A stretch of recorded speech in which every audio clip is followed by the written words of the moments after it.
What's up, amigos? It's the Prodigy Maker Show, episode 54. Why is my kid's technique so bad? It's Chris Lewitt here. Great to be back with you. I took the summer off with the family and the summer camp and missed you guys, and I'm happy to be back on track with some new shows in the works. We've got episode 54 today. I have episode 55 coming out probably in a week or two on cardio training and the idea that cardio is king. But today I wanted to talk about technique and something that's so near and dear to my heart. You guys know that I'm a technician. I love to work on world-class technique. I love to build technique. I've been building technique in the trenches for the last 20 years, primarily in New York. So great, thanks for the thumbs up. It's good to be back live. We'll do the show live here on Facebook, and I'll get this podcast out because I know a lot of you like to listen to the show while you're training or you're working out or driving, and you can listen to the pod. And also the show is broadcast and saved on YouTube, so you can watch the show on our YouTube channel.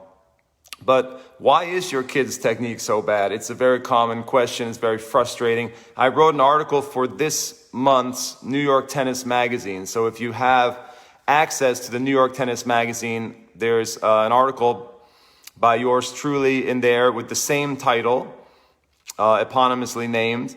And it's basically my thoughts on why kids struggle with technique and what I've seen over the years in the trenches, and what parents should look out for, and to some extent coaches too, as to why their kid is struggling with their technique.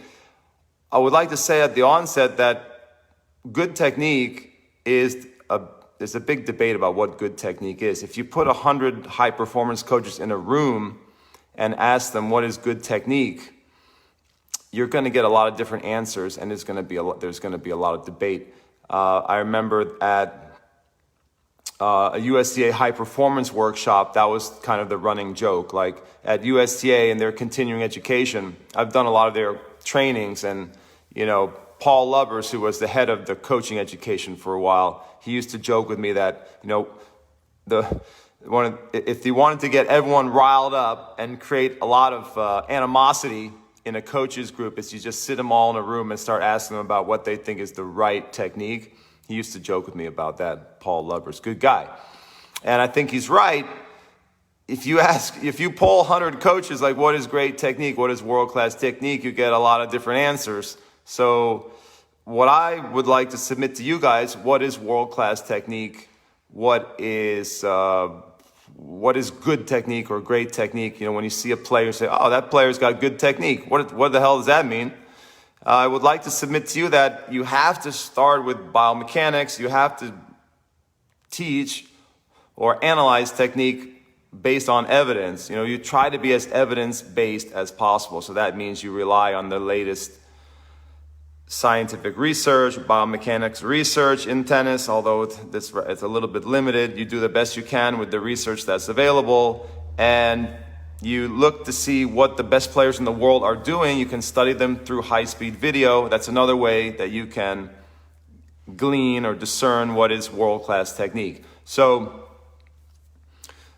I think you got to base your analysis on high-speed video and biomechanics research, and try to be as evidence-based as possible. Otherwise, you just get into opinion.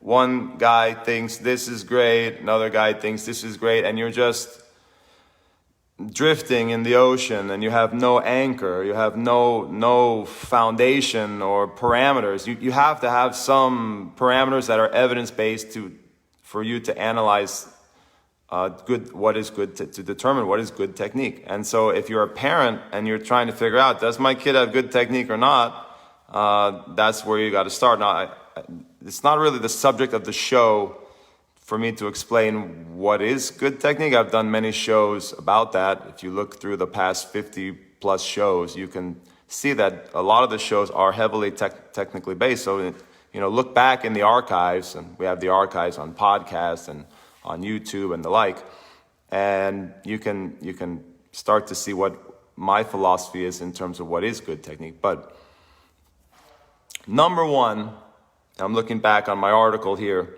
number one is it could be the coach's fault. So the coach could be teaching incorrect technique. The coach could be teaching outdated technique. That's a big pet peeve of mine, big concern of mine is many coaches that I witnessed them teaching outdated technique that is from the 1970s. And I'm a big believer in updating what you teach to children, trying to be modern, trying to be on the cutting edge, trying to be with the latest science and research, So one thing that you have to be aware of as a parent is are the coaches who are working with your kid, are they teaching outdated technique or technique that's simply biomechanically incorrect?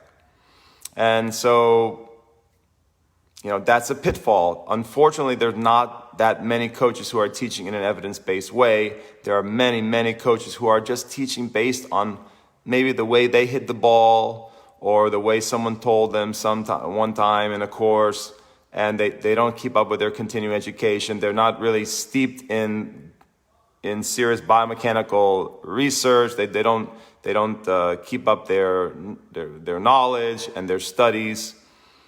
Maybe they never spend time studying a lot of high-speed video or keeping up with the current trends in the modern game. And so you get in many places around the world, including the US, you have pockets of coaches who are teaching things that they might be weird or outdated or just plain wrong.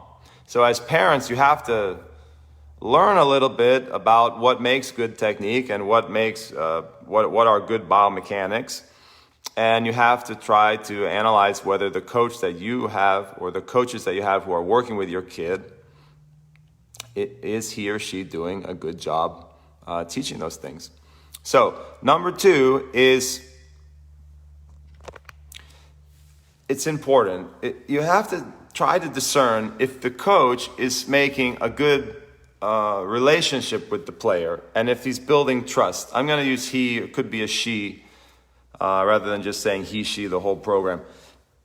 The coach needs to be able to build a relationship with the player when you're changing or trying to fix technique, trying to build technique.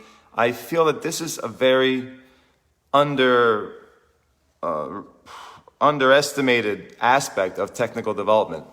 So as a technical coach myself, the knowledge is important, but it's also very important to have trust and to build and to alleviate the anxieties that almost always come with learning a new skill. Most players, when you try to teach them something new, is they get anxious, they have concerns, they usually play worse in the beginning. Things don't always go up in a straight line. And so there's a lot of doubts that creep into a player's mind. And so what I'm trying to describe with the number two concern is, do you have a coach who is helping the player work through those things emotionally, not only teaching them great biomechanics, but helping alleviate doubts to inspire a kid, not just wire, but inspire, to give a kid the belief, bring a positive energy to the practice and the training, and to help a kid work through the doubts and the fears. Because when you try to change something, it's a little scary. It's scary for many kids, especially young kids, and it's frustrating. So I just think that is a critical skill, to have empathy as a coach, to have, to understand, to be able to put yourself in the player's shoes and understand the fears and the anxieties that they may be going through. And I think some coaches are really not good at that. They may have the knowledge, but they don't give a good emotional support. So what I described in my article is, I said, you have to have the biomechanical knowledge and the technical knowledge, but you also have to have salesmanship. And I do believe that the best coaches, especially the great technical coaches, they're very good salesmen, and in a good way. They're trying to sell something, a product, a skill that's going to help the player ultimately. Hopefully they're not taking advantage of the player in any kind of way. Saludos, amigo. I'm getting some nice comments online. Thank you, guys. Thanks for the thumbs up. But I think that salesmanship, that ability to inspire, not just to go in there and wire, the charisma of the coach, the magnetism of a coach is very, very important. And the empathy, the ability to understand what a player's going through, the fears and the doubts. That aspect is very important in technical building and rebuilding. And I think it's often underestimated, undervalued, maybe misunderstood.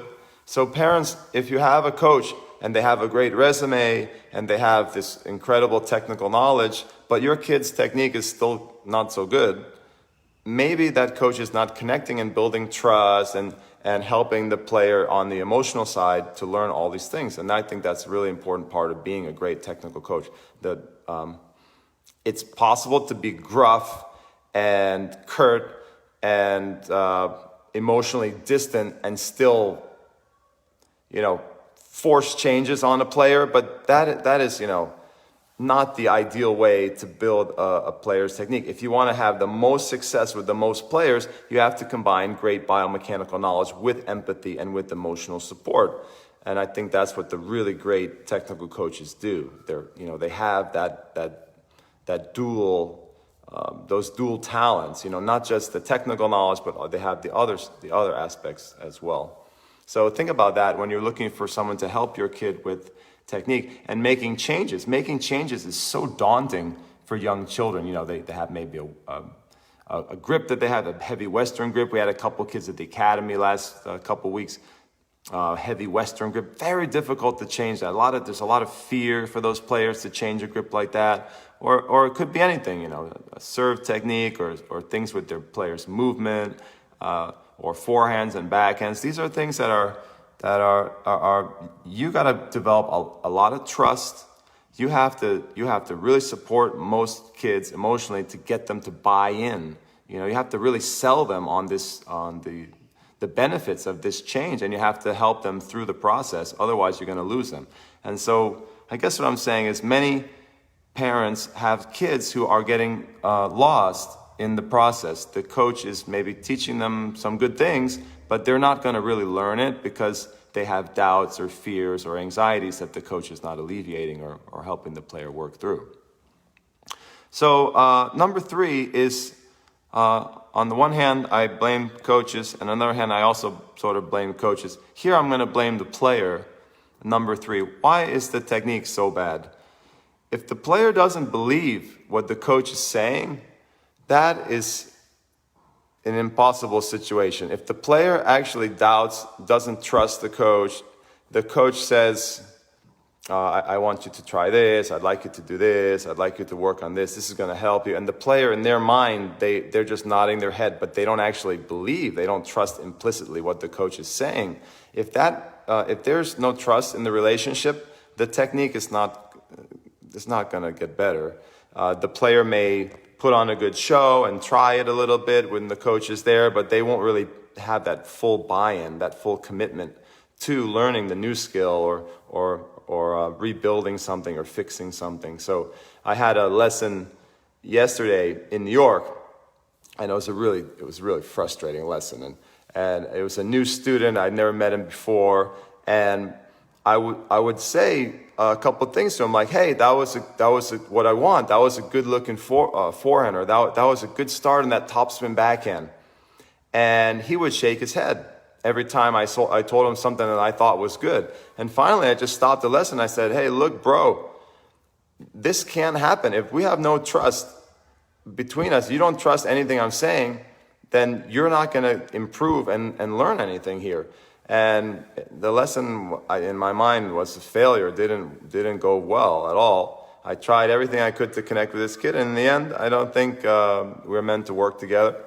But I couldn't get him to buy into anything I was saying, and I was simply, if you tell a kid that was good, and when they process that, they say, no, that wasn't good. That is they're basically saying they don't trust the words that you're saying. And that's what I said to this student. I said, dude, you're basically saying you don't trust what I'm telling you. You trust what you're thinking, what your feelings are, more than what I'm telling you objectively on the outside. And with that sort of disconnect, you cannot have good technical skill building. As simple as that. So the trust has to be there. The player has to believe what the coach is saying, and the coach has to sell the player on these new things that they're going to learn, and why they're going to be why it's going to be better. So that is critical to the technical learning process. You got to make sure you have that. If the player is being difficult and stubborn and refuses to believe in what the coach is saying, the parent's really throwing the money in the toilet. You can take as many lessons as you want with the greatest coaches that in the world for technique, and if the kid is not believing it, and I would say also if the kid is not going to go work on it on their own time, like if another thing, I didn't write this in the article, but I mean there's a number of other reasons why technique can go bad. In the article, I think I listed 8 reasons why your kid's technique could be bad, but I mean I think there's probably more than 8 as I was reflecting on it. But if a kid is not practicing what the coach says, that's a big problem. You can't just come to a lesson and do your best and then go away from the lesson and do something totally different. There has to be a buy-in, and the kid has to be committed to the change and committed to the technical process. Otherwise, just the whole thing's going to fail. So that's another reason why technique oftentimes doesn't get better. The coaches might be saying good things.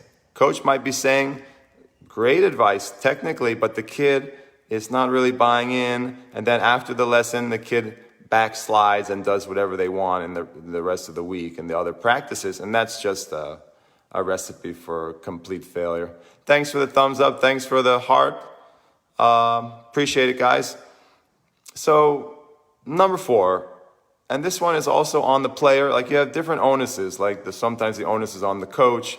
And I'm going to get to the parents too who are ruining their kids' technique as well. But I'm going to blame everyone. I'm going to spread around the blame. And it could be everyone. Everyone could be at fault. But if a kid is like year over year, the technique's not getting better, somebody's got to stop and say, what's going on here? Why is my kid's technique still bad or so bad? I'm spending all this money and my kid is not playing well, and my kid's skills, by consensus, or I've been to a lot of different places and the coaches all agree, the technique's not so good. You have to figure out, is it the kid's fault? Is it the parent's fault? Is it the coach's fault? It's somebody's fault. It's somebody's responsibility, right? Number 4 is the player is not gifted. And this is not the player's fault, but if the player is not motorically gifted, so if they don't have good mimicry skills, they're not able to, they need a tremendous amount of repetition to learn a motor skill, that is a challenge. That could be a reason why a kid's technique is not that good. And so you as a coach or as a parent, you have to determine, is my kid motorically gifted? And if they are, they're going to need fewer privates, fewer reps to learn something. And if they are less motorically gifted, they're going to need a lot of extra help, extra private lessons, extra repetitions, and it's going to cost more money. But in the end, you can still get pretty good technique, even with a kid who is not that talented in terms of gifted with their motor skills acquisition.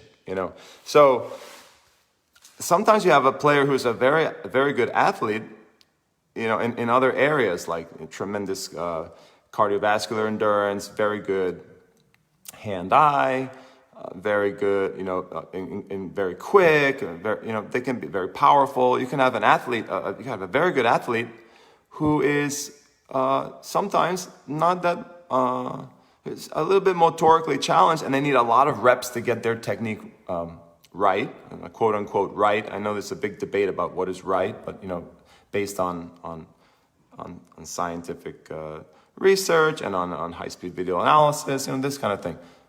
So I remember I had this boy Kyle Malner is an excellent player. He went on to play #1 for UPenn, and he was, got to like 11 in the U.S. Great player, lefty, amazing, really hard-working kid, great player. He dominated at UPenn in D1, and I remember when he was little. Good example, excellent athlete, but he really didn't learn the skills that quickly, and we had to spend many hours with repetitions, hand feeding and working on mechanics. But nevertheless, he was a very good athlete overall in other areas, other categories. So I think it's possible to have a player who's actually a very good athlete, but they need more time to develop their technique and mechanics.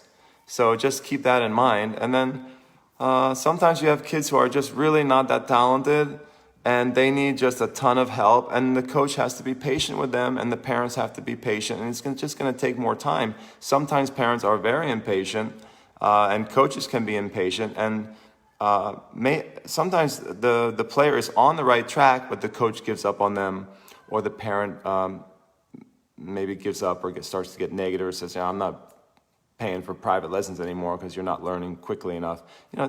With some children, they need a lot more time and focus on those things. So just keep that in mind. Number 5, the parent sometimes, not always, there are a lot of really good parents who help their children with technique and things like that. But there are parents who interfere with the technical development process in a negative way. And so as a parent, if your kid has bad technique, try to figure out, are you to blame in some respect? Are you saying things that undermine what the coach is trying to build? So are you conflicting with the coach, or are you coordinating your messaging with the coach? Very important to have a coordinated message to the player. So sometimes parents can get in there and maybe they're saying things that are a little bit different and they're confusing the kid. And if that goes on for an extended period of time, the technical development is going to be quite poor, and the skill building will be hindered. In addition, some parents, parents can be sometimes be negative, but parents can also be positive. If they can coordinate their messaging with the coach, that can be a real positive for the player as well. Sometimes, and this is number 6, you have other coaches who are being the hindrance.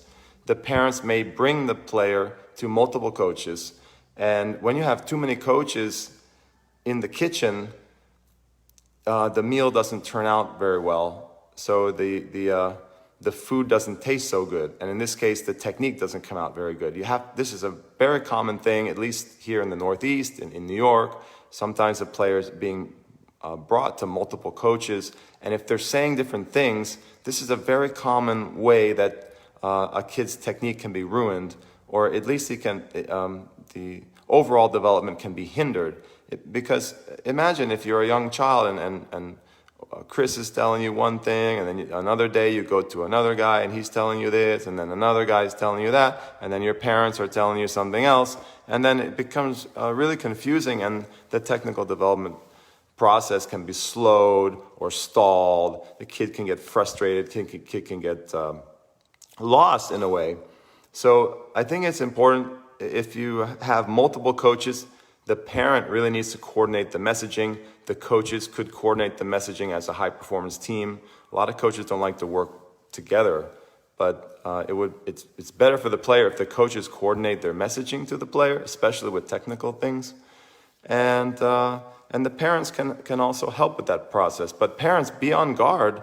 Be careful about bringing your player to too many people. If your kid's technique is struggling, try to analyze and reflect and say, are you saying different things than the coach is saying? Are you demonstrating things in a different way than the coach is doing? For example, and this is another reason why sometimes kid has bad technique, is the parent like a bad role model, and just in terms of their strokes. Like some parents like to get out there and hit with their kids, but their games are really crap. They have really sloppy technique, and they don't realize that children are very visual oftentimes, and they can learn. Not every child is a visual learner, but many children are. And if you're with a kid playing with them every day and your forehand's real shitty, and you have bad strokes, bad footwork and slop. Yeah, I can think of some parents in my mind right now, and they just love to play with their kid, but they don't realize that their kid is basically being exposed to very bad role models in terms of technique every day. That can have believe it or not, can have a negative effect on a kid's technical development. Same thing with a coach. You might have a coach who is, probably should have included this in the article, but you can have a coach who is very knowledgeable, but they were never a player. They don't have good skills. And then when they try to demo something for a kid, it looks weird. It doesn't look quite right. And the kid sort of mimics that and tries to do what the coach is showing them. And it doesn't come out so good. It comes out like a bad Xerox, like a bad copy, like a copy machine that's broken, the product of that. So coaches, if you are teaching technique, if you love to build technique, be very, very careful with the way you demo. Be careful with the way you demonstrate strokes. You may be explaining the technique, and in your mind, you may know exactly what you're trying to get. And it may be based on evidence and good biomechanics, but you can ruin the whole meal. The whole recipe can be ruined if you go out there and demo it in an incorrect way. That's why coaches who played at a high level, coaches who are on the tour, if they had good techniques, sometimes you get guys on the tour who are kind of like idiosyncratic, and they can sometimes be poor role models for young children. But generally, players who, the higher level they played, they have better mechanics, better strokes. And so sometimes all they have to do is just like demo a good backhand or demo a beautiful serve. And for a lot of talented kids, that's all they need to get rolling technically. And that can be enough. It won't be enough for the less gifted kids to learn technique, but it will be enough for the more talented kids typically. And that's why it's such a great advantage to have played at a high level, a good college level or a good professional level. If your strokes are really good, that can really help you as a technical coach. So parents, watch out for that. If you have a real crappy game, like if you're that club hacker, you play well, but you're one of those hackers at the club, be careful. If you play with your kids, tell them, look, I'm a hacker. Be honest with them. Don't copy my strokes. I love to play, but please don't copy what your coach is telling you. Copy what Rafa and Novak and copy what Zverev's doing. Copy what Dominic Thiem's doing. Don't copy my game, because sometimes kids will just visually, they just get used to what they're seeing, and they just start picking up some bad habits just by being around a bad player. Conversely, if a parent is a very high-level player, if a parent is a former pro or former college player, and they play with their kid every day, imagine what the kid is being exposed to. Imagine the visuals that the kid is getting every day. A lot of good positive things, positive footwork, positive stroke mechanics, and the kid can kind of pick up on a lot of those things. So the environment matters in terms of technique building. Just be on guard for that. Number 6 was about the other coaches, like having too many chefs in the kitchen. Just be careful. Don't have too many chefs in the kitchen, because the meal usually doesn't come out so well. There's too many people, too many different opinions. Number 7 is a really, really good one that I think coaches could learn from, and parents should also be aware of, is that sometimes in the technical process, and I think it's a critical leap in the technical process, I would say, maybe the most important transitional phase is after you've developed some good technique and the stroke is looking pretty good in kind of a controlled way, maybe in a drill, is you have to get the player hitting and doing some sort of live ball. And this is where I think most coaches and parents who are on the court with their kid and children oftentimes they'll lose the muscle memory that they're building, though. So the motor skill that they're developing, they will lose it when they start transitioning to live ball. So I think as a technical developer, And anyone who wants to build great technique, and anyone who's concerned about technique, the transition from dead ball, hand feeding, racket feeding to actual hitting is critical. And the player, it has to be done progressively and very slowly and delicately at first. And the biggest mistake that I see, getting to the point, is that coaches or parents will put their kid in a high-level hitting session, like high-level sparring, right away after they're trying to learn a new skill. And that is a recipe for failure. The player will feel overwhelmed, the player will feel too much pressure, and at the end of the day, as soon as the player feels that, usually they will revert, they will backslide, they will revert to what they feel safe and comfortable with, and that is their old technique. And so many times I see players who have tried to learn a new skill, they've tried to learn, maybe fix something, and they actually made pretty good inroads in developing the new mechanics, developing a new motor program. But then when they start to play, they lose it. They're not able to completely master the technique. And if you don't completely master a new technique, it's not fully learned, and you will go back inevitably to the old habits that you have, especially under pressure, especially when you hit harder or someone hits hard to you. So that is just like a critical phase in technical development that I think is not valued enough and not focused on enough. And it's something I spend a lot of time with my students on, is once they get the basics of a new skill, is we spend a lot of time in live ball, but very controlled, soft hitting. They have a drill in Spain called the wall, la pared, where the coach chips the ball very gently, and the player has a lot of time to work through their stroke mechanics and their footwork mechanics. And I think that steady progression is critical to actually achieving full mastery of a new skill. And I just think many players, they get like halfway down the road to mastery, and then the coach throws them back into their normal hitting group, and it's just, the improvement, the skill is gone, and the player will probably feel some insecurity from that, and a lot of times they will give up on learning the new skill. So watch out for that. So that's a shame, because the player actually was making good progress. It wasn't like the coach was teaching them something bad, or it wasn't like they were being stubborn and they didn't trust the coach, or they didn't listen to the coach, and it wasn't like the parent was interfering or anything like that. It was just that the actual skill was being built. The muscle memory was getting there, but the player wasn't put in the right environment. The sparring was too hard, too fast, too much pressure. The same could be said for tournaments and match play. And that's actually number 8 in my article for New York Tennis Magazine. It's number 8 is match play and tournaments. So let's say you're trying to work on a skill with a kid, you're making good progress on that new forehand or that new serve, and then you say, hey, it's a tournament coming up next week, let's play. And if it's a high-level tournament, there's no way the kid's going to maintain that technique in the tournament. They're going to revert right back to something that they feel comfortable with as soon as they feel real pressure in a tournament environment. So that's something that parents and coaches and players all need to watch out for in the technical journey, in the technical development process.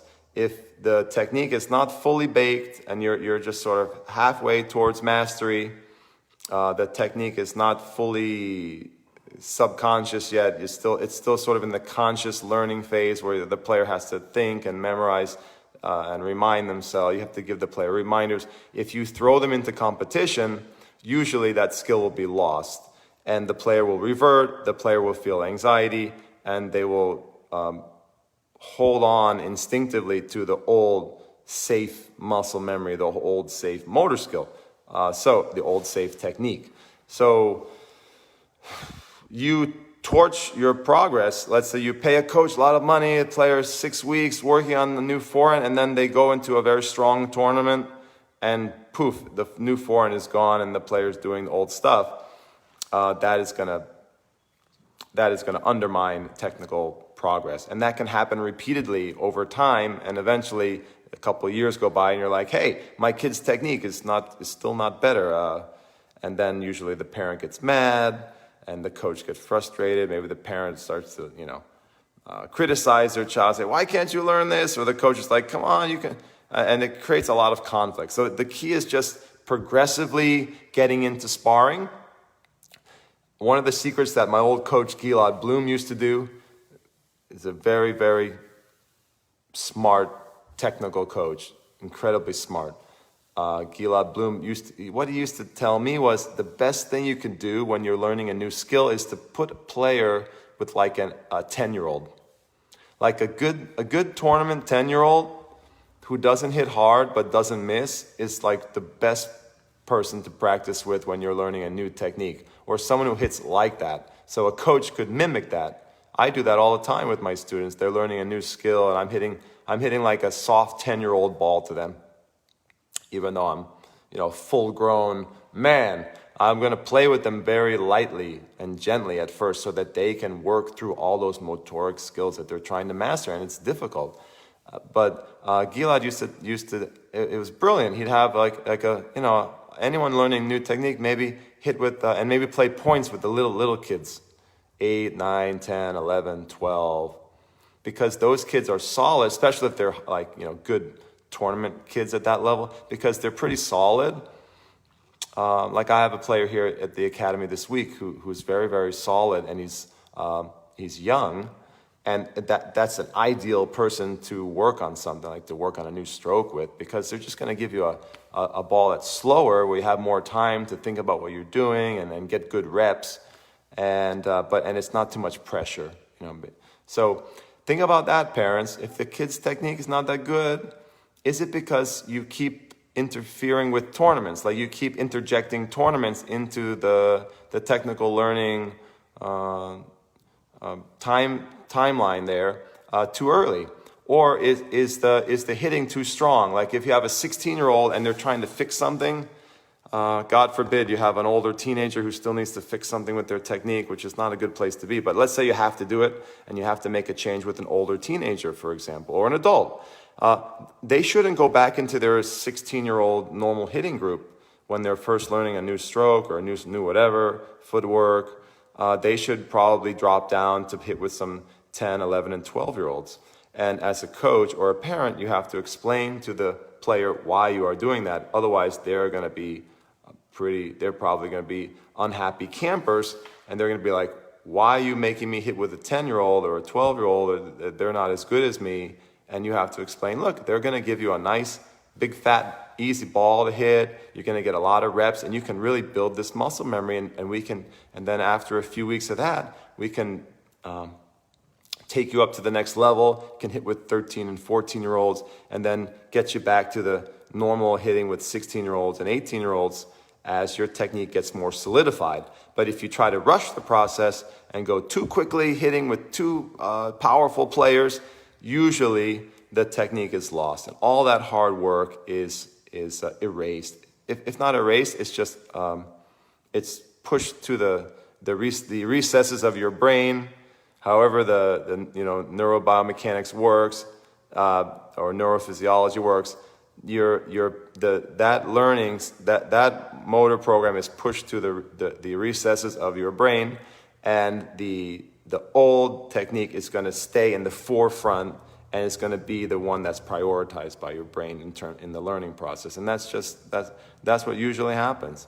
So, guys, I hope this is helpful. Obviously, this is for you gearheads out there, you technical addicts like me, all you tennisplayer.net readers, and I've written a lot for that. That's a real technical magazine that people love to talk, the nuts and bolts and the building hardware of a player. I love to build the hardware of players.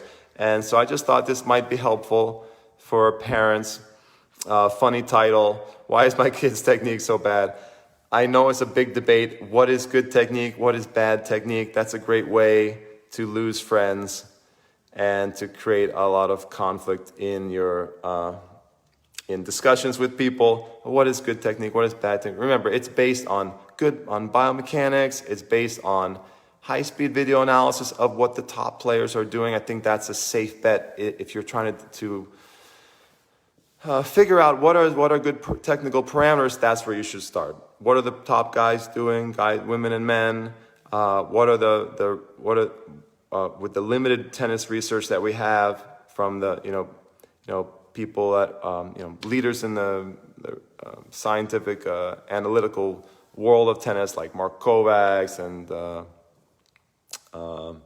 ITF has good technical research, like people like Bruce Elliott who are studying serve mechanics, world leader. If you can be exposed to good biomechanics from those sources and then combine it with high-speed video analysis, slow motion analysis of what the pros are doing, you start to develop a good sense of what is world-class technique, what does it look like?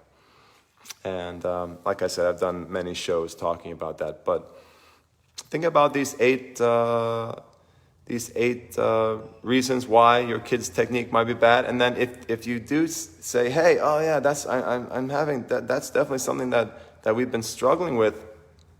Try to make some adjustments in your kids' training. Maybe don't take them to 3 coaches. Maybe just have one coach guiding the show. I was working with a nice family yesterday. 2 nice kids came to me, new students, and their technique was, they were really struggling with their technique. And the mom was very smart. She was a lawyer, and she said to me, I think the biggest reason why they're struggling is that I haven't found someone to really be the architect of their technique. They're young children, like 10 years old, and I've been taking them to this place, I've been taking them to that place, and I agreed with her 100%. I said it's very important to have someone who's kind of the visionary, the architect, the prime developer of your child or your children's form.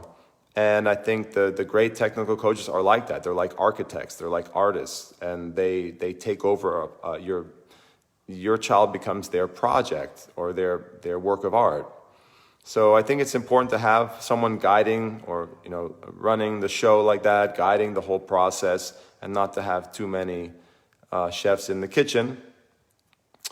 And just keep an eye out for those pitfalls. And I didn't talk about it in the article, but there was one, if you listen to episode 53, which is about bad tennis lessons, I think we talked about red, orange, green. Red, orange, green is really bothering me. I don't understand why we have so many players coming out of red, orange, green with bad technique. I joked about it in the last show. Listen to episode 53 if you're interested in this topic.